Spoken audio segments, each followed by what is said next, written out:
आज जेवणामध्ये काय बनवायचं हा प्रश्नच होता. मग आज आणलेली मशरूम, तर मग मस्तपैकी अशी मशरूमची बिर्याणी बनवलेली आहे मी विथ स्मोक. मी बिर्याणीला स्मोक देते म्हणजे अजून छान लागते. तरी तुम्ही बघू शकता खूप टेम्पटिंग अशी बिर्याणी माझी तयार आहे. तर आता ही बिर्याणी मी ताटामध्ये काढून घेते आणि बिर्याणीसोबत खायचं काय तर म्हणून आम्ही मूग डाळीचा चिल्ला बनवलेला आहे. तर तोही तुम्ही बघू शकता येल्लो आणि मस्त असा शेडमध्ये तयार झालेला आहे. तर आता आपण हा पहिला आमच्याकडे नैवेद्य जातो आमच्या देवांना. तर आता आपण देवाला नैवेद्य दाखवून मग आम्ही खायला घेणार आहे. तर तुम्हाला माझी बिर्याणी कशी वाटली ते मला नक्की सांगा.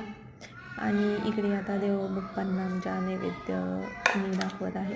तर जो की आपण पाण्याचा चौकट वगैरे काढून जे नैवेद्य दाखवतो तसंच मीही दाखवते. याच्यानंतर चला आता आम्ही बिर्याणी खायला स्टार्ट करतो.